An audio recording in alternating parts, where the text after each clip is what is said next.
SEO isn't just about building links. In this video, we're going to give you some of our top tips on how to improve your SEO with domains, content, guest blogging, layouts, and much more.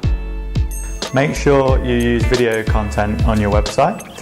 This will help increase the average time on site, as well as improve your bounce rate, keeping visitors engaged with your content.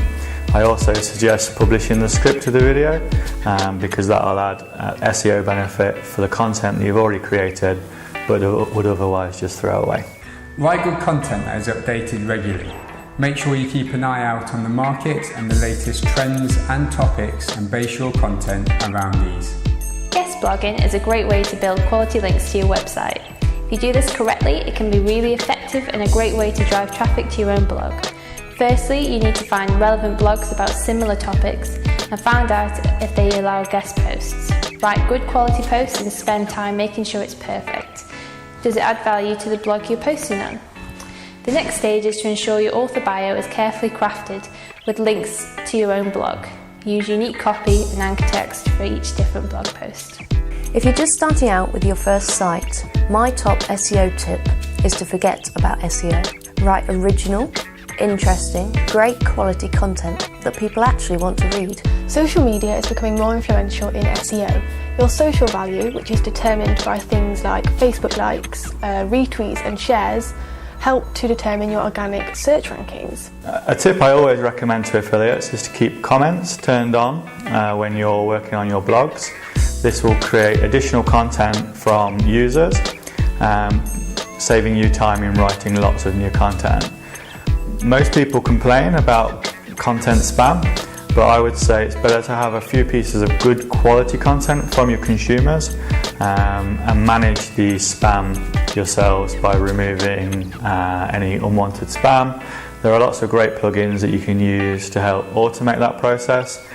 If you look at some of the bigger, more powerful websites on the internet, every single one has great user interaction and great user content. Domains do affect SEO. An older domain will cost you more, but since this is the case, an older domain will usually be seen as higher quality by a search engine.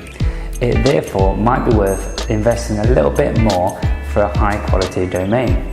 Check the date of registration and aim to buy one that is at least a year old. Keep track of which social posts are getting the most engagement with your audience. Try to work out when and what is getting the most interaction.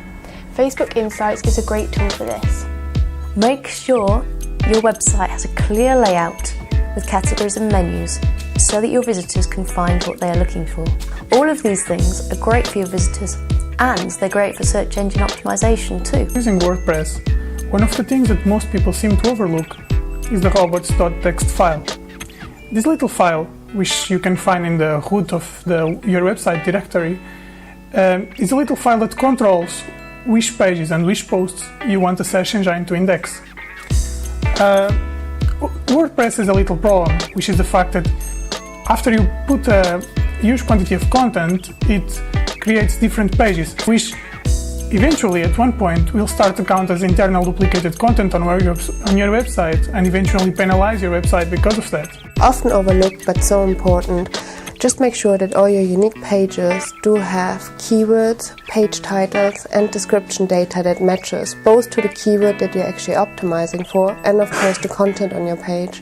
So again, all of them should be unique, so don't just copy and paste all page titles and descriptions across your page because this could alert search engines. Just make sure that each search engine spider does know what this page is exactly doing and optimize that way.